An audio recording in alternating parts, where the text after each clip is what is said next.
और पैटीज किसको नहीं पसंद। पर क्या हो अगर ऐसे पेस्ट्रीज और पैटीज बनाने वाली बेकरी आपकी जान ले ले।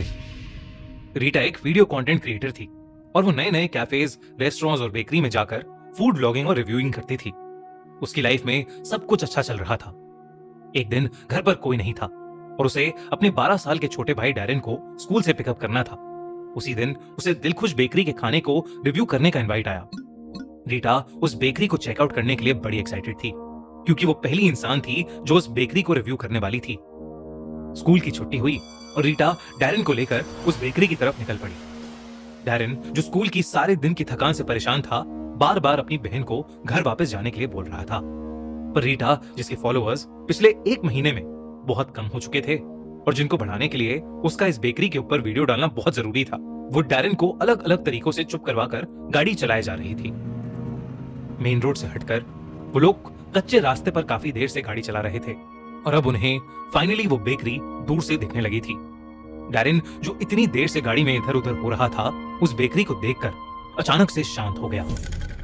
रीटा ने गाड़ी पार्क की और डैरेन के लिए दरवाजा खोला, पर डैरेन गाड़ी से उतरने को तैयार ही नहीं था।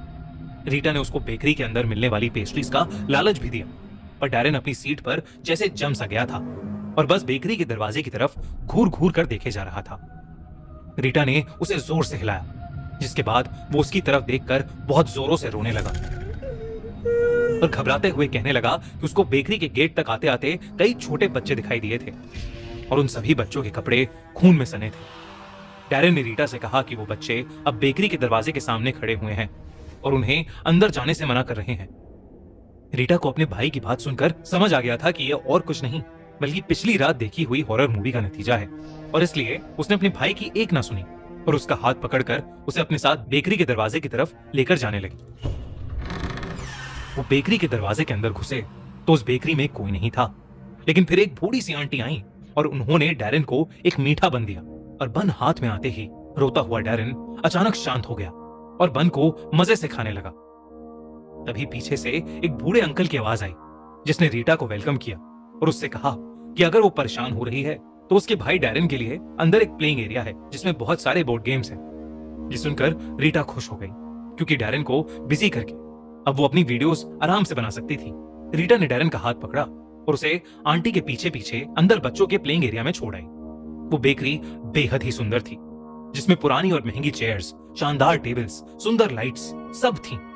पर पता नहीं क्यों वो सब रीटा के कैमरे में अजीब सा दिख रहा था। जब वीडियो बनाकर उसने रिप्ले करके देखा तो उस वीडियो में कुछ छोटे बच्चों की परछाइयां दिखी, जिसके बाद वो फोन एकदम से स्विच ऑफ हो गया। रीटा को ये बहुत अजीब लगा, पर इससे पहले वो कुछ सोच या कर पाती, वो बूढ़ी आंटी वहां आई और रीटा को बड़े प्यार से बिठाकर उन्होंने उसके सामने कुछ चॉकलेट पेस्ट्रीज रख दी। उन चॉकलेट पेस्ट्रीज जैसी सुंदर पेस्ट्रीज रीटा ने पहले कभी नहीं देखी थी और उन पेस्ट्रीज को देखकर थोड़ी देर पहले जो कुछ भी हुआ था वो सब भूलकर रीटा उस स्पॉन्ज जैसी सॉफ्ट पेस्ट्री को खूब शौक से खाने लगी। वो पेस्ट्री खा ही रही थी कि तभी उसके सामने अंकल और आंटी दोनों एक बड़ी सी ढकी हुई प्लेट लेकर आए। इतनी बड़ी प्लेट देखकर रीटा को लगा कि उसके अंदर कोई स्पेशल डिश होगी, पर जब उन्होंने ढक्कन हटाया तो उसके अंदर से उन्होंने 2 बड़ी बड़ी पैटीज निकाली, जिसको अंकल आंटी दोनों ने दिलखुश बेकरी की स्पेशल मीट पैटीज बताया। रीटा को पैटीज देकर वो दोनों वापस किचन में चले गए। रीटा ने उस मीट पैटी की एक बाइट ली और बिना रुके झट से उसने अपनी बड़ी सी पैटी खत्म कर ली। उसको समझ ही नहीं आ रहा था कि कोई इतनी टेस्टी पैटीज कैसे बना सकता था। तभी रीटा को याद आया कि वो खाने पीने में इतनी बिजी हो गई थी कि वो अपने भाई डैरेन को भूल ही गई थी। उसने सोचा कि वो बची हुई पैटी डैरेन को ले जाकर खिला देगी। रीटा जब प्लेइंग एरिया में पहुंची तो उसने देखा कि उसका भाई डैरेन वहां था ही नहीं। रीटा उसे पूरी बेकरी में ढूंढने लगी, पर वो कहीं मिल ही नहीं रहा था। उसे ढूंढती हुई रीटा जब उस बेकरी की किचन में पहुंची तो वो दंग रह गई। उसने देखा कि वो बूढ़े अंकल एक इंसान के दिल को चाकू से छोटे छोटे टुकड़ों में काटकर एक प्लेट में रख रहे हैं और आंटी उन्हीं टुकड़ों को पैटीज में भर रही हैं। तभी उसे एक किचन के कोने में अपना छोटा भाई दिखाई दिया जो बेजान सा वहां पड़ा हुआ था। उसकी पूरी छाती पर कट्स लगे थे। ऐसा लग रहा था कि उसकी छाती खोलकर उसका दिल निकाला गया है। रीटा को अचानक से ये रियलाइज हुआ कि वो दिल जो अंकल काट रहे थे वो किसी और का नहीं बल्कि उसके छोटे भाई डैरेन का ही था। ये सब देखकर रीटा की सांस सूख गई और उसके मुंह से अचानक से एक चीख निकली। तभी वो दोनों बूढ़े अंकल आंटी रीटा की तरफ मुड़े और रीटा को देखकर एक अजीब ढंग से मुस्कुराने लगे। रीटा घबरा उठी और जल्दी से बेकरी से बाहर भागी।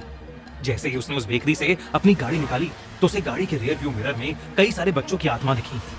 सबकी छाती पर बहुत सारे कट्स थे। जब उसने ध्यान से देखा तो उन बच्चों में से एक उसका छोटा भाई डैरन भी था। डैरन का चेहरा देख रीटा का रोना छूट गया और मेन रोड पर पहुंचते ही उसकी गाड़ी का एक्सीडेंट हो गया। रीटा को हॉस्पिटल में 2 दिन बाद होश आया और उसके होश आते ही उसके मॉम डैड फूट फूट कर रोने लगे। उन्होंने रीटा से कहा कि डैरन उसके एक्सीडेंट के दिन से मिसिंग है और कहीं नहीं मिल रहा। इस पर रीटा ने अपने पेरेंट्स को दिलखुश बेकरी में जो हुआ वो सब कुछ बताया। दिलखुश बेकरी के बारे में सुनते ही रीटा के पेरेंट्स का दिल दहल गया। रीटा के डैड ने उसे बताया कि दिलखुश बेकरी को बंद हुए पूरे 15 साल हो चुके थे। उसके ओनर्स छोटे बच्चों का दिल निकाल कर खाते थे और एक दिन किसी ने उनके खिलाफ कंप्लेंट कर दी और इसी के चलते दोनों ने अरेस्ट होने से पहले ही आत्महत्या कर ली और वो बेकरी सदियों के लिए एक वीरान खंडर बन गई। रीटा ये बात सुनकर शॉक्ड हो गई। उसे इस बात पर तब तक यकीन नहीं हुआ जब तक वो अपने मॉम डैड के साथ उस बेकरी की जगह पर वापस नहीं चली गई। उस बेकरी की जगह वाकई एक खंडर हुआ घर था जिसे देखकर रीटा की रूह कांप गई। उस दिन के बाद से रीटा ने फूड व्लॉगिंग ही छोड़ दी। अपने छोटे भाई को खोने का दुख शायद ही कभी उसके मन से निकल पाएगा। अगली बार आप भी किसी नई बेकरीज में पैटीज खाते समय होशियार रहना, वरना क्या पता आपको कौन क्या खिला रहा हो।